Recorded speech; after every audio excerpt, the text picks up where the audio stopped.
Y'all, it's been a long week, and I don't know what it is, but TV's been hitting hard recently. I didn't need this, man. I knew it was gonna get real eventually, but I thought we still had some time, some time to relax, some time to do some stuff, investigate, learn what's really going on, and well, some of that happened. Oh, this was not what I needed right now. Anybody know any good, comedy anime airing this season? One of those always cheers me up. Even last season, I've been very behind. Is that show about the slime any good? I kept seeing people talk about it, but I don't actually know anything about it. But back on topic. Yeah, Genlock, Season 1, Episode 6, The Only Me I Know. Let's just get into it. So before even going into the episode, I want to talk about, in the intro, we always end off with a shot of Chase, but this episode did something different where instead of flashing back between the ghost Chase and the Chase in the tank, it shows the dark Chase, or Nemesis Chase, as I guess we'll call him from now on. That was really neat. That was something really neat that they did. That's maybe just for this episode, maybe for future episodes, we'll see. It wasn't something I noticed until someone pointed it out in the comments of the actual episode. But yeah, no, that's pretty cool. Then we get the scene on the ship, and it's Chase talking to Worth about what's going on, and she's like, oh, it talked like you, it moved like you, it basically was you. I don't know what to believe anymore. I don't actually really like this opening scene. It feels very out of place. I know shit went down in the end of the last episode where they fought. I've been calling it the Dark Hall on. They give it the name Nemesis, so let's just call it Nemesis from here on out. But she's like, oh, this is weird, Nemesis, everything that went on there. And now, in the previous episode, I didn't know how to interpret the kill, copy, kill thing. Because when I think copy, I think of commands, right? Taking commands and copying, saying that you heard them.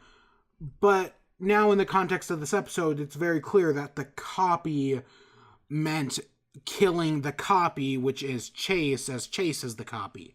In my efforts to try to predict what's going to happen in the show, I keep getting it wrong around every corner, which, that's nothing new for me. So yeah, Miranda tells it Chase, not knowing what she believes in.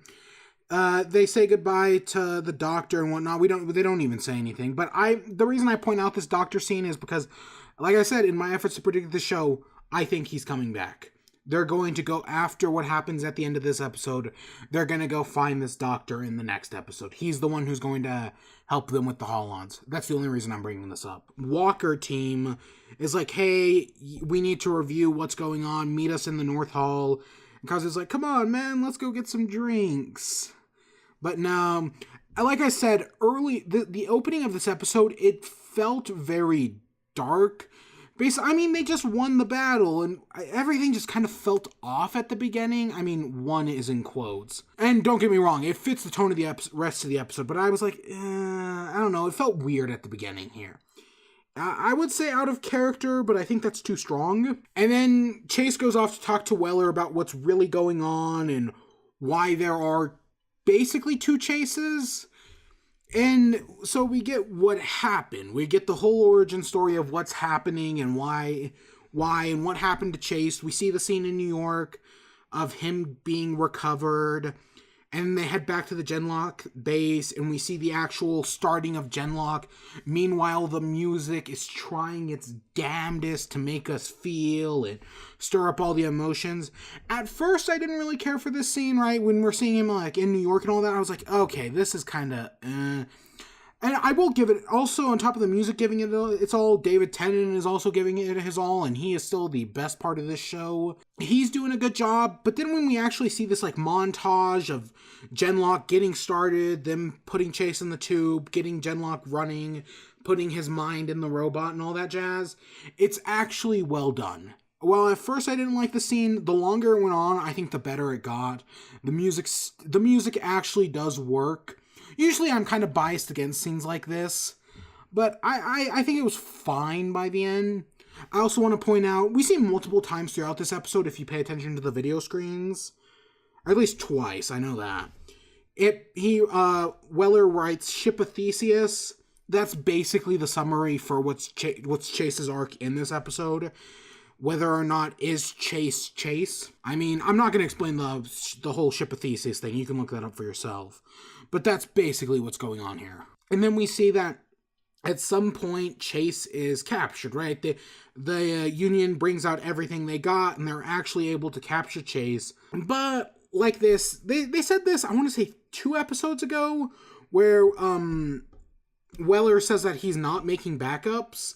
And he's like, oh, that doesn't mean I'm incapable of them. So they had a backup of Chase's mind, and they were able to put it into his body. Part of me wishes this was telegraphed better, because yes, it is a twist, and it's obviously a twist I didn't see coming. But besides for the one line at the end of the last episode, the whole let the good times roll, and then the line about making backups, if you go back to like the previous episodes and you watch them, and it's like, oh shit, that's super obvious what's going on. That's a good twist. I don't think this. But then, out of nowheres, the behemoth shows up. The giant shipwalker we saw in the first episode. How it got within range, why all of a sudden the Union's able to bring this out and bring up an endless army of force. God. I'm going to say this now. I hope in the next episode we take place in like a Union city or something. I'll talk about how I think it's going to happen at the end. Because I really do want to know, like, rule under the Union, how they're this powerful force that has endless resources. I need to know more about them, because I get it. We only have 8 episodes to do everything. But we can't.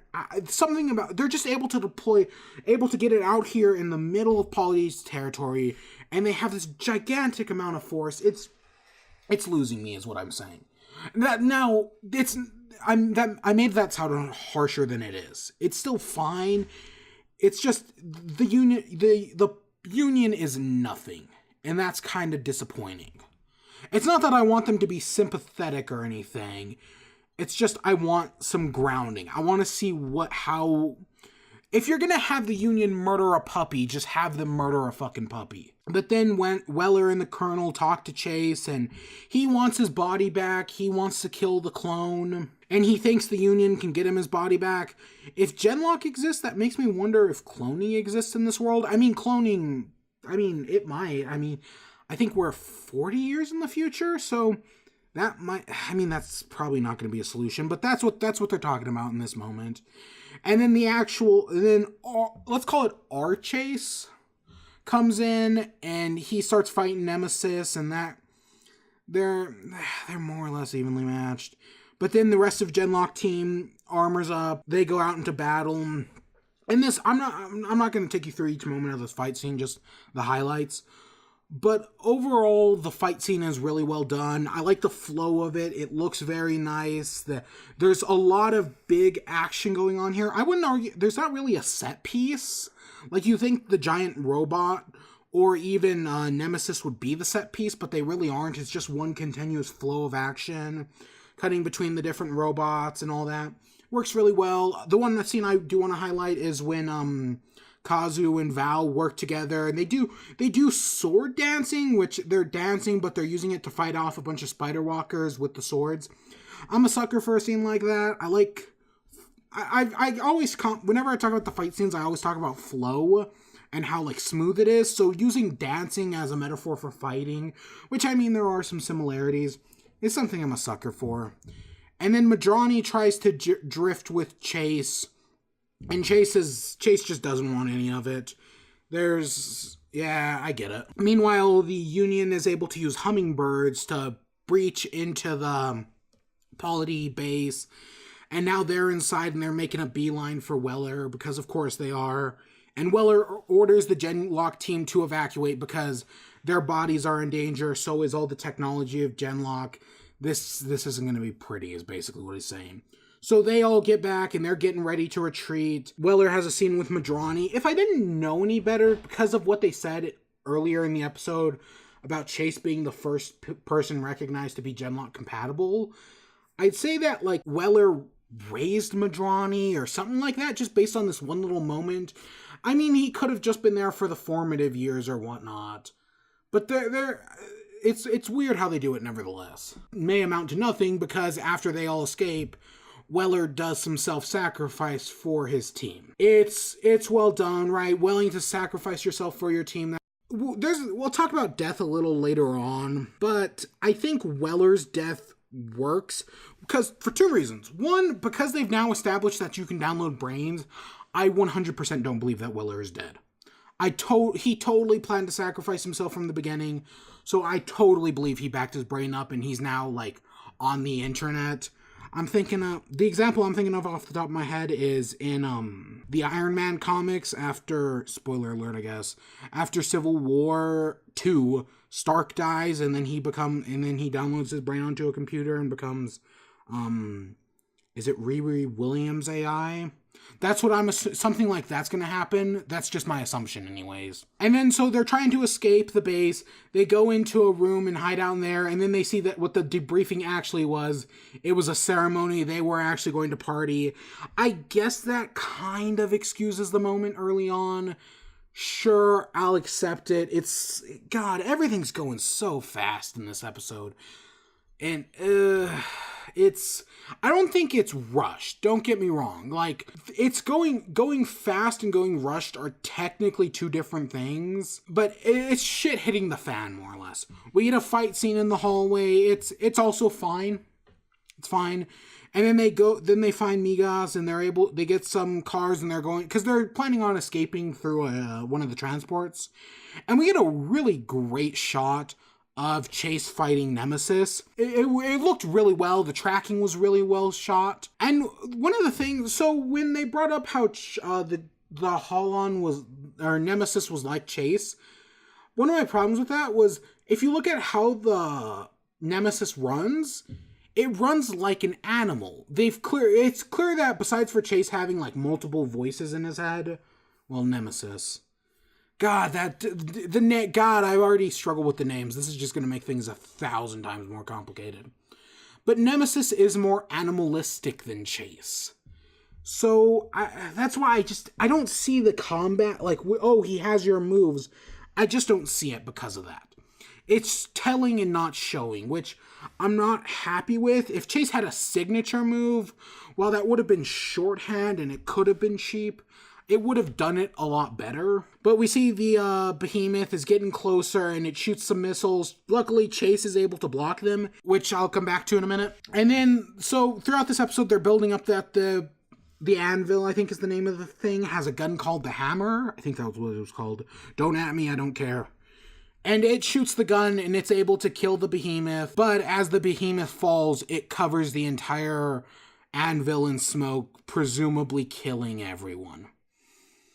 And the Genlock team is able to escape, and that's where the episode ends. So, the death of everyone. Shit, man. That was nope, I did not see that. I mean, I knew the nanotech existed, but killing off everyone, that's a little too far. I don't like that. I mean, I think Weller is still alive. I said that prior.